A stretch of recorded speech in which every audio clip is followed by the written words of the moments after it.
first video. Yay! Today we are putting our onions away for storage, and we harvested our onions about two and a half, maybe 3 weeks ago.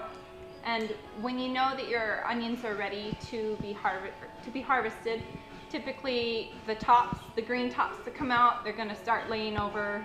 Some of them might start turning brown. So you can just pull them right out of the garden and let them lay on the ground there. What we did was bring all of ours into our shop here, and we laid them out along our table and put a fan on them to help them to dry a little bit faster.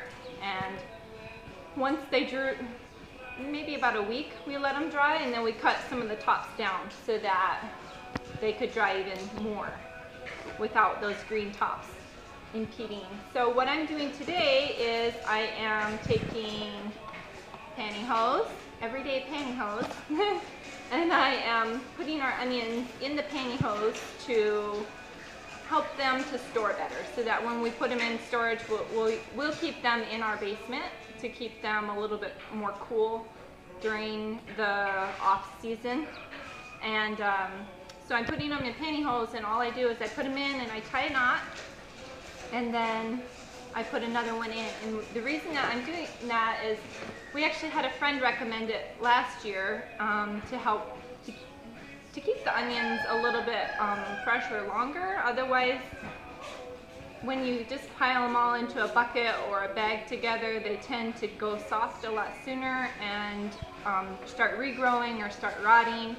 So this actually worked really well. Last year we did it for the first time, and we end up having pantyhose full. You can probably fit usually about 16 in one. And then it's nice because with the pantyhose and not just stockings, you can actually use this as something to hang on a hook. And so they just hang on hooks in our basement.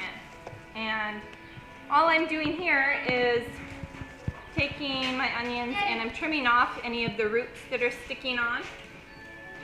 And if the top is super duper tall, I might trim it a little bit. About an inch and a half is all I really need on there.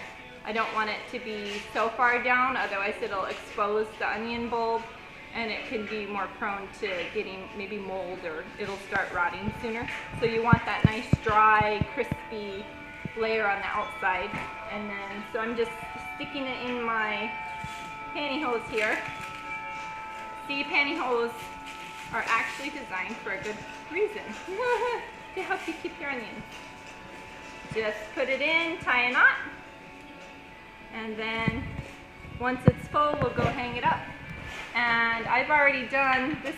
I bought the biggest box of 5, and this is my 5th pantyhose here, and as you can see, I've still got quite a few left. So all my small onions I'm going to just hang on to separate, and I'll throw those into, if I'm going to make some beef or chicken stock, or if I'm doing a roast. Those are nice and easy. All my big onions I've already done in the pantyhose because I want those to keep. And any of these medium ones too, we'll probably put in the pantyhose. That way, when we need one, all we do is we come along and we cut it right here by the knot. That way the rest of them stay contained, and you can have one at a time or however many you need. So that's what we're doing today with our onions. I hope you got a little something out of this, and stay tuned. We'll be doing more.